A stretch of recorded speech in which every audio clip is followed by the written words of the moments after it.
नमस्कार.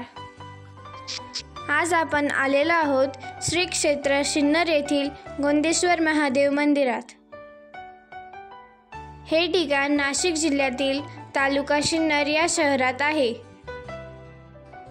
हे मंदिर फार जुने आहे. येथे मिळालेल्या माहितीनुसार हे 11व्या शतकातील प्राचीन शिवमंदिर आहे. गोंदेश्वर मंदिर हे ठिकाण नाशिक शहरापासून अंदाजे 28 किलोमीटर अंतरावर आहे. पुढील माहिती घेण्याआधी मी तुम्हाला विनंती करते की तुम्ही व्हिडिओला लाईक, शेअर आणि चॅनलला सबस्क्राईब करायला विसरू नका. हा व्हिडिओ तुम्हाला नक्कीच आवडेल. हे मंदिर दख्खन शैलीतील पूर्ण संरक्षित आणि सर्वोत्कृष्ट उदाहरण आहे. येथील वातावरण अतिशय मनमोहक व सुंदर आहे. हे बघून तुम्हालाही इथे येण्याची इच्छा होत असेल. समोरील दृश्य पाहून तुम्हाला वाटत असेल की आपण दूर आलेलो आहोत, पण नाही, हे आपले सिन्नरच आहे. येथे 5 मंदिराचा समूह एका 38 बाय 28 मीटर अशा प्रशस्त जोत्यावर उभा आहे. येथे मध्यभागी मुख्य शिवमंदिर असून इतर 4 छोटी मंदिरे आहेत. ती 4 मंदिरे विष्णू, गणपती, सूर्य आणि पार्वती आदी देवी देवतांना समर्पित आहे. तसे बघता सिन्नरला खूप ऐतिहासिक महत्त्व आहे. आतापर्यंत आपण सिन्नरचे 3 ठिकाणं बघितलेले आहेत. तसेच क्रमक्रमाने आपण आपल्या मेघडंबरी चॅनलवर त्यांचे संपूर्ण माहितीसह व्हिडिओही टाकलेले आहेत. तसेच यापुढेही आपल्याला 3 ते 4 ठिकाणं बघायचं आहेत. मंदिराचा संपूर्ण परिसर 4ही बाजूंनी भिंतींनी घेरलेला आहे, जिथे दक्षिण आणि पूर्व दिशेस प्रवेशद्वाराची योजना आहे. आता आपण बघत आहोत हे 4 मंदिरांपैकी एक गणेश मंदिर आहे.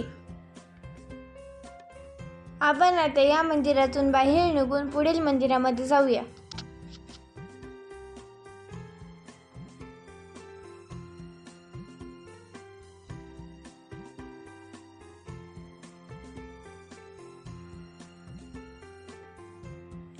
मंदिराच्या बाहेरील भागातील भिंती रामायणातील दृश्ये, देवी देवता, नृत्यांगना आणि अप्सरांच्या शिल्पांनी कोरीव कामाने सुशोभित आहे. मंदिराच्या भिंतीवर ब्राह्मी, पार्वती, शिव, भैरव ही मूर्ती प्रमुख आहे. आजही इथे खूप गर्दी आहे. आता आपण पुढील विष्णू मंदिरात चाललेलो आहोत.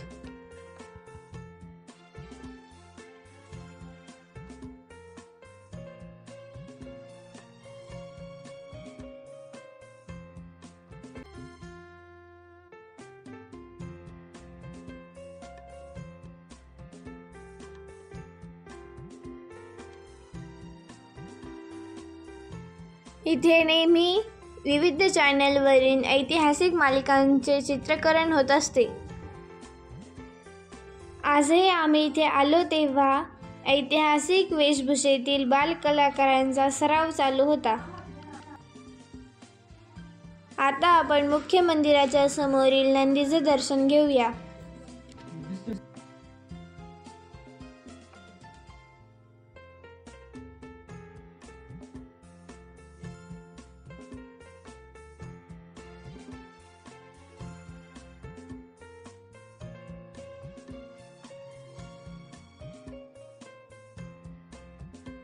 चला आता आपण आतील मुख्य मंदिर बघूया.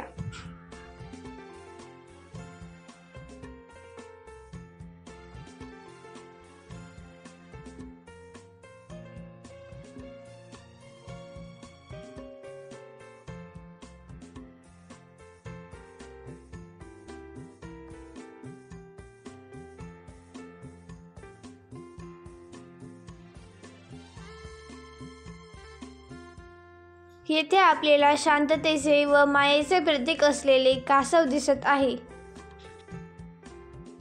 फक्त बाहेरील परिसरातच नाही तर मुख्य मंदिरात देखील खूप गर्दी आहे।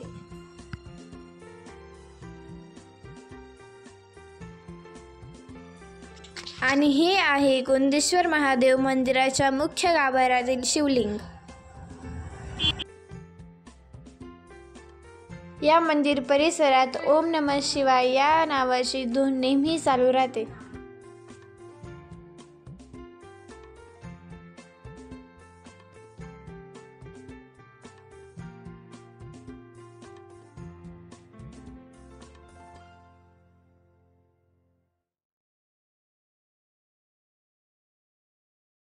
वेसिक्युलर या प्रकारच्या खडकाची झीज लवकर होते।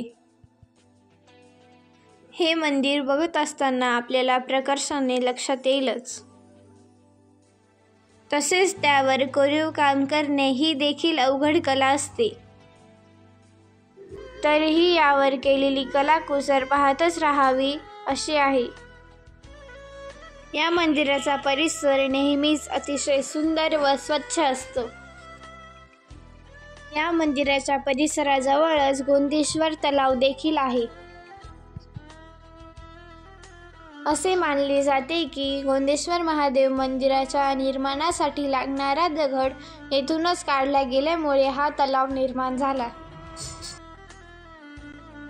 वस्तुतः दाट लोकवस्ती असणारा हा परिसर आहे, पण मंदिराचा परिसर मात्र अजूनही मोकळा आहे।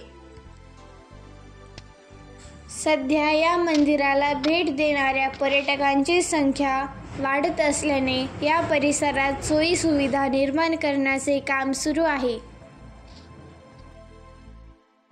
आता आपण गोंदेश्वर महादेव मंदिराच्या विषयी ऐतिहासिक माहिती वाचूया।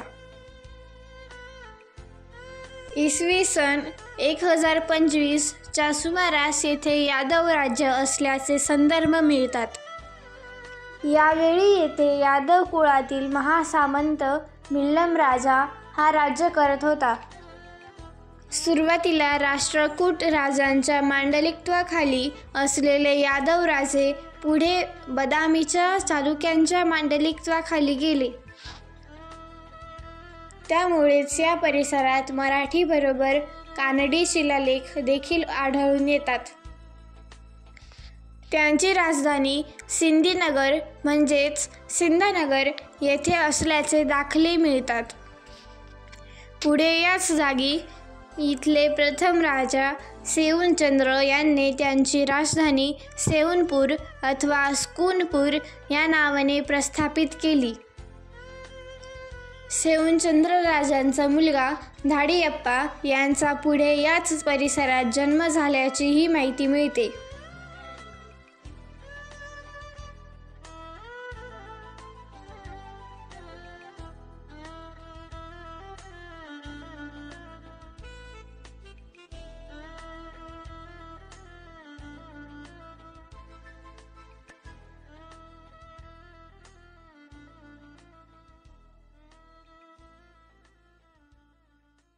हे बघा, आजही येथे देश-विदेशातील पर्यटक आलेले आहेत व नेहमी येत असतात।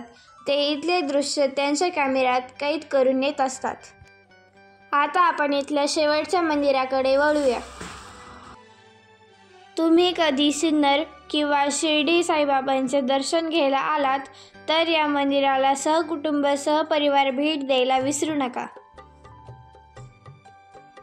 आणि हे आहे इथले शेवटचे मंदिर। अशाच नवनवीन व्हिडिओसाठी व्हिडिओला लाईक, शेअर आणि चॅनलला सबस्क्राईब करायला विसरू नका। धन्यवाद।